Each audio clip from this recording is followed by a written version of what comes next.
வணக்கம். எல்லாரும் எப்படி இருக்கீங்க? இன்றைக்கு நம்ம நாவுக்கரசுரை தொடரப்போகிறோம். திருச்சிற்றம்பலம். தென்னாடுடைய சிவனை போற்றி, எந்நாட்டவர்க்கும் இறைவா போற்றி. பார்த்தீங்கன்னா இன்னைக்கு நம்ம நாயன்மார்கள் எபிசோடு 10, அப்பர் சுவாமிகளோட எபிசோடு 7, பாகம் 7 பார்க்க போகிறோம். போன வாரம் நம்ம எங்கே விட்டுட்டு வந்தோம்? சம்பந்தரையும் அப்பரையும் திருக்கோலக்கா அப்படிங்கிற ஊரில் விட்டுட்டு வந்தோம். அவர்கள் அந்த கோவிலில் இருந்து இறைவனை வழிபட்டு எல்லாம் செஞ்சு கொஞ்ச நாள் இருக்கிறார்கள். அதுக்கப்புறம் சம்பந்தருக்கு தான் சீர்காழிக்கு திரும்ப வேண்டும் அப்படிங்கிற ஒரு எண்ணம் வந்து விட்டது.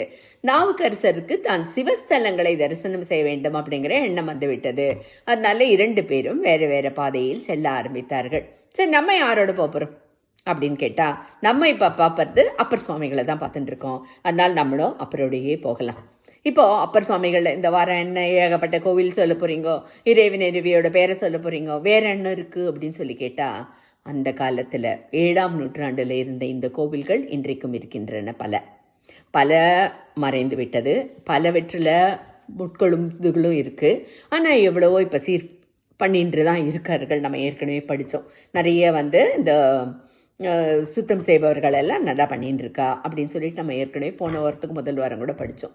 அதனால் இந்த கோவில்கள் எல்லாம் ஒரு முறையாவது அவர் பாதம் பட்ட இடம், அவர் பாடிய பாடல்கள் பெற்ற இடம். அது மட்டும் இல்லை, இவர்கள்லாம் எந்த ஒரு அதிசயம் செய்வதற்கும், ஒரு நாளைக்கு அவர்களை எழுப்புறது, இவர்களுக்கு கண் கொடுக்கறது, அந்த மாதிரியான அதிசயங்கள் செய்வதற்காக இவர்கள் யாருமே பிறக்கவில்லை, மிகுதியாக செய்யவும் இல்லை. இறைவன் இவன் என் அடியவன், இவனுக்கு அடியவன் இவனை நம்புகிறான், அதனால நம்ம இவனை விட்டு கொடுக்க கூடாது அப்படிங்கிற எண்ணத்தில் செய்தது தான் பல அதிசயங்களும் அற்புதங்களே தவிர, இவர்கள் பக்தியை பரப்ப பிறந்தார்கள், பக்தியை பரப்பிவிட்டு செந்தமிழை நமக்கு கொடுத்து விட்டு சென்றார்கள். இவ்வளவுதான். அதனால அவர்களால் பாடப்பட்ட அந்த தலங்களுக்கு அவர்கள் கூடவே போவதே நம்மளுடைய ஆத்மாவிற்கும் நமக்கும் சிறந்தது. அது ஒரு கொடுப்பனை, அவ்வளவுதான். சரி, இப்போ என்ன பண்ணலாம் அப்படின்னு கேட்டால், அவர் அப்படி போறாரு. எங்கெல்லாம் போறாரு அப்படின்னு சொல்லி கேட்டால், இந்த சோழ நாட்டு திருப்பதிகள், அதில் வடகரை தென்கரை. வடகரை தென்கரைனாலே தெரியும் நம்மளுக்கு. காவிரி நதியினோட வடக்கில் உள்ள கோவில்கள் எல்லாம் வடகரை சிவஸ்தலங்கள், அண்ட் தெற்கில் உள்ள இதெல்லாம் தென்கரை சிவஸ்தலங்கள். சோழ நாடு இன்றைக்கு கிடையாது, ஆனாலும் நாம் இன்றைக்கு அதை குறிப்பது அதே சோழ நாட்டு சிவஸ்தலங்கள் அப்படிங்கிற பேர்லேயே தான் நம்ம அதை இன்றைக்கும் குறிப்பிடுகிறோம். சரி, இதில் அவர் முதல்ல எங்கே போனாருன்னு பார்ப்போமா? முதல்ல கருப்பரியலூர் அப்படிங்கிற ஊருக்கு அவர் போறாரு. அந்த ஊருக்கு தலை ஞாயிறு அப்படின்னு ஒரு பெயரும் உண்டு. இறைவனுடைய பெயர் குற்றம் பொருத்த நாதர், இறைவனுடைய பெயர் கோள்வளை நாயக்கி. வடகரையில் அமைந்துள்ள கோவில் இந்த கோவிலுக்கு கொகுடி கோவில் அப்படிங்கிற ஒரு பெயர் உண்டு. அது என்னது கொகுடி அப்படின்னா? கொகுடினா இன்றைய காலகட்டத்தில் நம்ம அதை அடுக்கு மல்லின்னு சொல்கிறோம். அடுக்கு மல்லி வனமானது நிறைந்து இருந்ததுனால அந்த இடத்திற்கு கொகுடி முல்லை வனம் அப்படிங்கிற பெயரும், மேலக்காடிங்கிற பெயரும், தலை ஞாயிறுன்ற பெயரும் இருக்கு. அப்பர் சுவாமிகள் இங்கள் இறைவனை வணங்கி இருக்கிறார், ஆனால் பதிகங்கள் கிடைக்கவில்லை. நம்ம ஏற்கனவே சொல்லிட்டோம், நிறைய பதிகங்கள் கரியான் சாப்பிட்டுடுச்சு, பாக்கி இருந்தது என்ன உங்களுக்கு வேணுமோ அதை கொடுத்தேன்னு இறைவன் கொடுத்தாருங்கிறத நம்ம ஏற்கனவே படிச்சிருக்கோம். அதனால இந்த கோவிலினுடையது நமக்கு கிடைக்க பெறவில்லை. சரி, அப்படின்னா அவர் அங்கே போனாருன்னு எப்படி தெரியும் அப்படின்னு கேட்டால், எப்போவுமே இல்லை, இந்த அடுத்த இவர் பாடும்போது அந்த ஊரினுடைய அதிசயம், அந்த ஊரில் அதுக்கு முன்னாடி இருந்த பக்தர்கள், அந்த மாதிரியான பெருமைகளை எல்லாமும் அவர்கள் சேர்த்து தான் தங்களுடைய பதிகங்களில் பாடுவார்கள். அதே மாதிரி மற்ற நாயன்மார்கள் பாடின பதிகங்களின் மூலமாக அப்பர் சுவாமிகள் இந்த கோவிலுக்கு சென்றார் என்பதை நாம் உறுதி செய்து கொள்ளலாம். அடுத்தது திருப்புன்கூர் அப்படிங்கிற கோவிலுக்கு போறாரு. சிவலோகநாதர் கோவில், சிவலோகமுடைய நாயனார், சிவலோகநாதர், இப்படி பல பெயர்களை தாங்கி கொண்டிருக்கிறார் அவர். இறைவி சொக்கநாயகி, சவுந்தரநாயகி. இந்த கோவிலினுடைய முக்கியமான விஷயம் என்னன்னா, நந்தனாருக்காக இறைவன் நந்தி பகவானை தள்ளி நிற்க சொன்னார். அதே மாதிரி நந்தி பகவானும் தள்ளி இறைவனுக்கு நந்தனார் பார்ப்பதற்கு வசதி அமைத்து கொடுத்த கோவில். இன்றைக்கும் அந்த நந்தி சிறிது தள்ளி தான் இருக்கு. நாயன்மார்கள் கதையை படிக்கும் பொழுது நம்ம இவரை பற்றி நன்றாக நாம் படிப்போம். சரியா? அடுத்தது அவர் சென்ற கோவில் எது? திருநீடுவூர் கோவில். இன்னும் நான் அந்த கோவிலினுடைய பதிகத்தை பற்றி சொல்லலை, இனிமேல் சொல்கிறேன். இந்த திருநீடூர் கோவில்ங்கிறதும் வடகர கோவில் தான். சோமநாதேஸ்வரர் அப்படிங்கிறது பேரு. இறைவனுடைய பெயர் ஆதித்ய அபய பிரதாம்பிகை, வேளுரு தோழியம்மை. இப்படியாக 2 பெயர்கள் கொண்டது. இந்த தேவார பாடல்கள் அவர் எப்படி பாடியிருக்காருன்னா, இதுக்கு முன்னாடி பார்த்த அந்த திரு புன்கூரையும் இப்போ நம்ம பார்க்குற இந்த திரு நீடூரையும் 2ஐயும் இணைத்து அவர் பதிகம் பாடியுள்ளார். வழக்கம் போல் நம்ம அதில் ஒரு பதிகத்தில் முதல் பாடல் பார்ப்போமா? பிறவாதே தோன்றிய பெம்மான் தன்னை பேணாதார் அவர் தம்மை பேணாதானை துறவாதே கட்டறுத்த சூதியானை தூநெறிக்கும் தூநெறியாய் நின்றான் தன்னை திருவுன்கூர் மேவிய சிவலோகனை திறமாய எத்திசையும் தானேயாகித் திருப்புன்கூர் மேவிய சிவலோகனை நிறமாம் ஒளியானை நீடூரானை நீதனேன் என்னே நான் நினையாவாரே. அது மாதிரி 2 கோவில்களினுடைய பெயரும் இந்த ஒரு பதிகத்தினுடைய முதல் பாடலிலேயே அமைந்துள்ளது.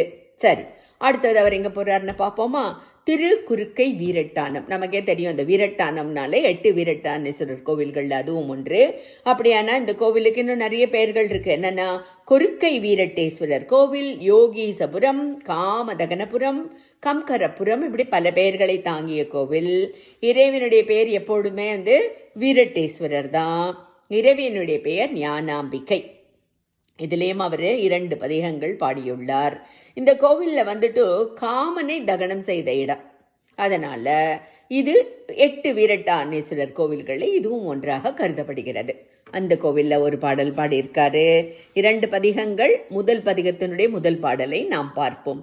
ஆதியில் பிரமணார்த்தாம் அர்ச்சித்தார் அடியினை கீழ் ஓதிய வேத நாவர் உணருமாறு உணரல் உற்றார் சோதியுள் சுடராய்த் தோன்றி சொல்லினை இறந்தார் பல்பூக்கோதி வண்டு அறையும் சோலை குறுக்கை வீரட்ட நாரே. இது பாடல். அடுத்தது எங்கே போகிறார்? இதுவும் வடகரை கோவில் தான். திரு நின்றியூர் அப்படின்ற கோவிலுக்கு போகிறார். இறைவனுடைய பெயர் மகாலட்சுமீசர் அல்லது இலக்குமிபுரீஸ்வரர். இறைவியினுடைய பெயர் லோகநாயகி. இங்கேயும் அவர் ஒரு பதிகம் பாடியுள்ளார். முதல் பாடல். கொடுங்கண் வெண்தலை கொண்டு குறைவிலை படுங்கண் ஒன்று இலராய் பலிதேர்ந்து ஒன்பர் நெடுங்கண் மங்கையர் ஆட்டு அயர் நின்றியூர் கடுங்கண் கூற்று உதைத்திட்ட கருத்தரே. சரி, அடுத்தது இந்த கோவில் போனார். திரு நனிப்பள்ளி. அது பழைய பெயர். இன்றைக்கு அதனுடைய பெயர் புஞ்சை நற்றுணையப்பர் கோவில். இந்த கோவில் தென்கரையில் அமைந்திருக்கிற கோவில். இதுதான் முதல் தென்கரை கோவில். இதுவரைக்கும் நம்ம பார்த்த 5மே வடகரை கோவில்கள் தான். இறைவனுடைய பெயர் பர்வதராஜகுமாரி மலையான் மடந்தை. இறைவனுடைய பெயர் நற்றுணை அப்பர். ஒரு பதிகம் பாடியிருக்கார். இந்த ஒரு பதிகத்திலையும் கடைசி 2ஓ 3ஓ கிடைக்கல. முற்றுணை ஆயினானை மூவர்க்கு முதல்வன் தன்னை சொற்றுணை ஆயினானை சோதியை ஆதரித்து உற்றுணர்ந்து உருகி ஊறி உள் கசிவுடையவர்க்கு நற்றுணையாவர் போலும் நனிப்பள்ளி அடிகளாரே. சரியா? அடுத்தது எந்த கோவில் போனார்னு பார்ப்போமா?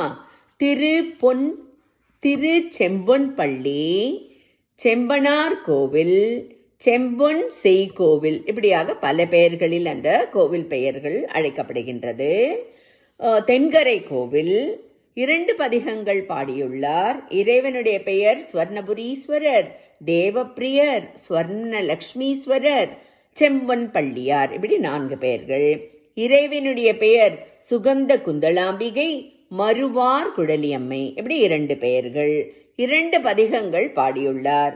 காணராத கடிபொழில் வண்டினன் தேனராத திருஞ்செம்பொன் பள்ளியான் ஊணராததோர் வெண்டலையிற் பலி தாணராதரோர் கொள்கையன் காண்மினே, இப்படியாக ஒரு பாடல். அடுத்தது குத்தாலம். இது குற்றாலம் இல்லை, குத்தாலம் திருத்துருத்தி, இப்படி 2 பெயர்களில் அழைக்கப்படுகின்ற கோவில். தென்கரை கோவில். இறைவன் பெயர் உத்தரவேதீஸ்வரர், சொன்னவாறு அறிவார், கற்றளி மகாதேவர். இறைவனுடைய பெயர் மிருது முகிழாம்பிகை, பரிமள சுகந்த நாயகி, அரும்பன்ன வனமுலையாள், அமிர்த முகிழாம்பிகை. இப்படியாக 4 பெயர்கள். ஒரு பதிகம் பாடியுள்ளார் இந்த கோவில்ல.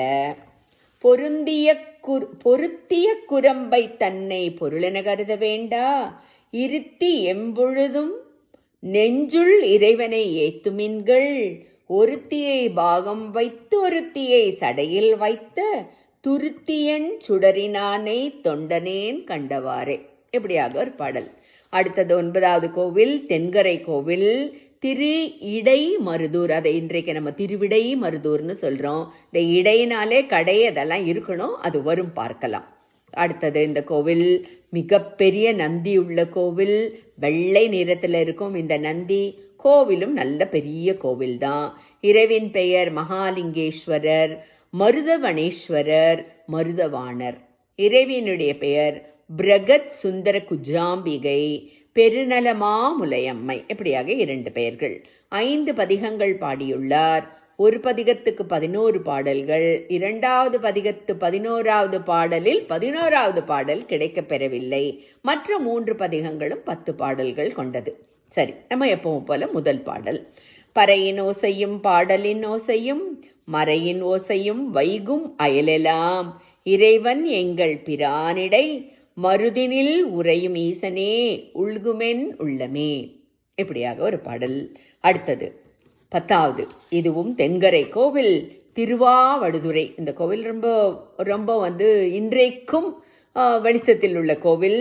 புராண பெயர்களே இந்த கோவிலுக்கு 12 உண்டு. இறைவனுக்கே 15 பெயர்கள் உண்டு. தஞ்சாவூர் நந்தி 12 அடினாக்கா இந்த கோவிலினுடைய நந்தி 14 அடி 9 அங்குலம். அது மட்டும் இல்லை, 10 ஏக்கர் பரப்பில் இருக்கிற கோவில் இந்த கோவில். அவ்வளவு பெரிய கோவில் இந்த கோவில். மிகவும் பிரசித்தி பெற்றது. இறைவனுடைய பெயர் ஒரு பெயர் கோமுத்தீஸ்வரர். இறைவனுடைய பெயர் ஒப்பில்லா முலையம்மை, அத்துல்ய குச்சாம்பிகை என்று பெயர். சரி, அடுத்தது இங்கேயும் பதிகங்கள் பாடியிருப்பார் இல்லையா? 5 பதிகங்கள் பாடியுள்ளார். ஒரு பதிகத்துக்கு 11 பாடல்கள். 4 பதிகங்கள் 10 பாடல்கள் கொண்டவை. மஞ்சனே மணியுமானாய் மரகத திருளுமானாய், நெஞ்சுளே புகுந்து நின்று நினைதரு நிகழ்வினானே, துஞ்சும் போதாக வந்து துணை எனக்காகி நின்று அஞ்சல் என்று அருள வேண்டும் ஆவடு துறையுளானே. இது ஒரு பாடலினுடைய முதல் பாடல். அடுத்தது பார்ப்போமா? இதுதான் அவருடைய கோவில்களில், தென்கரையில் உள்ள முக்கியமான கோவில்களில் ஒன்று. 2 அதிசயங்கள் நடந்தது. இந்த கோவிலில் ஒன்று, இதுக்கு அடுத்து திருநல்லூர் கோவிலில் ஒன்று. திருச்சத்தி முற்றம் அல்லது திருச்சத்தி முத்தம் அப்படியான இந்த கோவில். இந்த கோவிலை பற்றி நாம் நிறைய சொல்ல வேண்டும். அடுத்த வாரம் பார்ப்போமா? இந்த வாரம் நம்ம எத்தனை கோவில் மனதால் சென்று இறைவனை வணங்கினோம் அப்படின்னா 10 கோவில்கள் மனதால் சென்று இறைவனை வணங்கி இருக்கிறோம். அதற்கு திருச்சிற்றம்பலம். தென்னாடுடைய சிவனே போற்றி, எந்நாட்டவர்க்கும் இறைவா போற்றி. நன்றி, வணக்கம்.